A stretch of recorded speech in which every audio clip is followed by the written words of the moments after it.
আসসালামু আলাইকুম। আমি আজকে আরো একটি প্রোডাক্ট নিয়ে আলোচনা করব আঙ্গুরের বাগানের জন্য। সেটা হচ্ছে ইসাবিয়ন। আপনারা দেখেন যে এটা হচ্ছে খুবই সুন্দর একটি প্রোডাক্ট। আপনারা অনেক সময় আমাদের গাছের গ্রোথ বাড়ে না বা অনেক সময় আমাদের গাছের গ্রোথটা থেমে থাকে। তো সেক্ষেত্রে আমরা কিন্তু এই ইসাবিয়নটা ব্যবহার করতে পারি।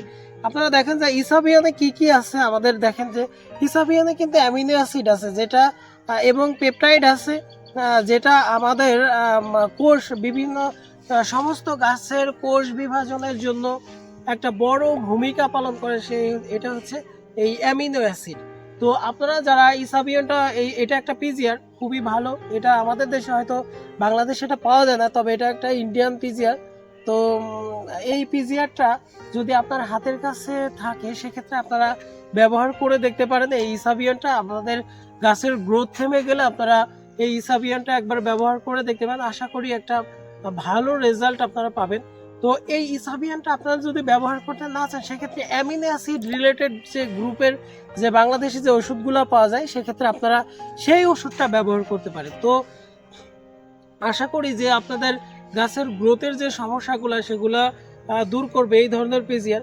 তো আপনারা যদি এটা ইন্ডিয়ান প্রোডাক্ট দেশে না পাওয়া যায় বাংলাদেশে, সেক্ষেত্রে আপনারা বাংলাদেশি যে ওষুধগুলো আছে, খুব সম্ভবত এনএসি রুবি একটা প্রোডাক্ট হয়তো ছিল, আমি এটা ব্যবহার যদিও করি নাই এনএসি রুবিটা। এটা এইখানে খুব সম্ভবত অ্যামিনো অ্যাসিড বা এই জাতীয় কোনো একটা কেমিক্যাল আছে খুব সম্ভবত।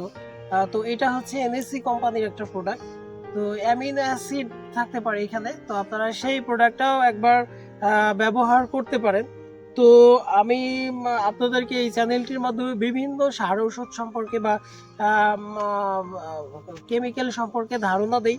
আপনারা এই কেমিক্যালগুলো ব্যবহার করে, অ্যাগ্রো কেমিক্যালগুলো ব্যবহার করে আপনারা উপকৃত হবেন। তো এই চ্যানেলটিকে সাবস্ক্রাইব করুন এবং বেল আইকনটি বাজিয়ে রাখুন। আপনাদের পরবর্তী ভিডিওতে সবার আগে আপনাদের কাছে পৌঁছায় যাবে। তো আজকে এ পর্যন্ত। আমি ফারদিন আহমেদ, গ্রেপ ইঞ্জিনিয়ারিং থেকে বিদায় নিচ্ছি। আল্লাহ হাফেজ।